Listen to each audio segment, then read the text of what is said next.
कांता बहन की दो बहुएं थी, बड़ी कल्पना और छोटी प्रिया। कल्पना का जैसा नाम वैसा ही काम। सारा दिन कल्पनाओं में रहती, ना कोई काम करती न कोई धाम। अरे कल्पना बहू, जरा अच्छी सी चटनी पीस दे, आज कुछ मजेदार खाने का मन है।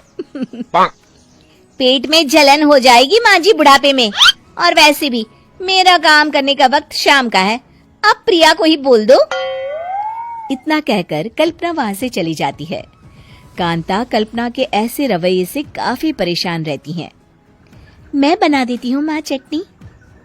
ऐसा बोलकर प्रिया माँ को चटनी बनाकर प्लेट में खाने को देती है कि तभी वहाँ कल्पना आ जाती है।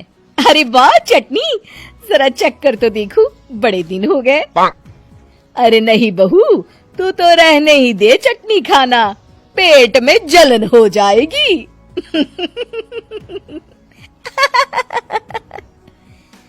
इतना कहकर कांता और प्रिया दोनों हंसने लगते हैं। कल्पना सारा दिन या तो मोबाइल में यूट्यूब देखती या फिर सोती रहती। उसका कमरा भी बिखरा और गंदा रहता। एक दिन कल्पना का पति अशोक उससे कहता है, अरे कल्पना, जानवर भी उस जगह को साफ कर लेता है जहाँ वो बैठता है, तुम तो इंसान हो, कैसे इतने गंदे कमरे में रह लेती हो? देखो सारा सामान यहाँ वहाँ बिखरा पड़ा है। ज्यादा अपनी माँ का बोल ना बोलो। हाँ, कमरा तुम्हारा भी तो है, गंदा लग रहा है तो साफ कर लो। पता नहीं तुम्हारे साथ मैं कैसे जिंदगी बिताऊंगा। इतना कहकर अशोक वहां से चला जाता है। कल्पना बस खाना खाने कमरे से बाहर आती और फिर से कमरे में चली जाती। इससे कांता बहन काफी परेशान रहती। एक दिन प्रिया कांता से कहती है, माँ, मैं सारा दिन काम करके थक जाती हूँ, आप कल्पना दीदी से कहिए ना कि सुबह और शाम का। रमेश आ जाता है। माँ, मैं देख रहा हूँ भाभी कोई काम नहीं करती, प्रिया सारा दिन घर और रसोई का काम करती है, अब कुछ करो ना माँ। कांता मन में कुछ सोचती है और कल्पना के पास जाती है। कल्पना फोन पर मेकअप करना देख रही होती है।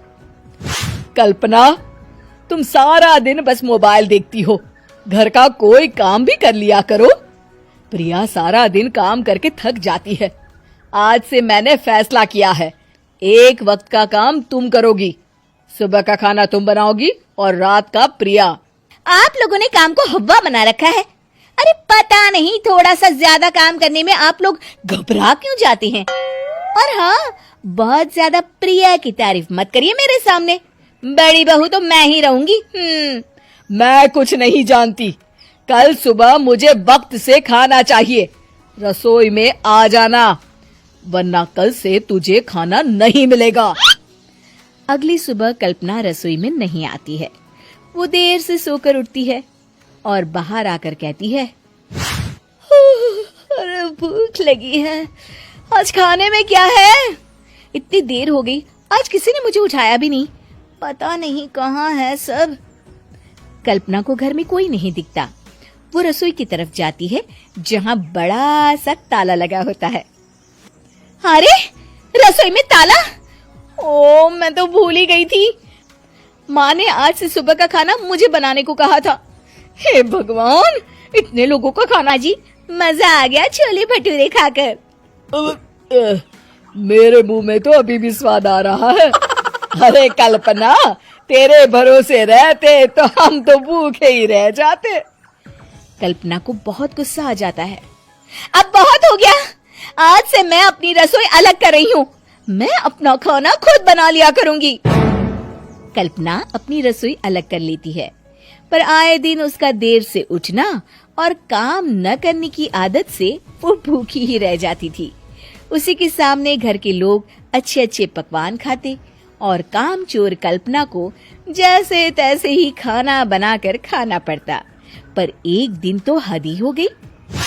माँ, दीदी आज सुबह से कमरे से बाहर नहीं निकली, हमें जाकर देखना चाहिए। सो रही होगी कामचोर कहीं की, पर तुम कहती हो तो चलो देख लेते हैं उसे। कल्पना कमरे में पेट पकड़कर बैठी होती है। हाय मेरा दर्द, पेट दर्द के मारे मर रही हूं मैं।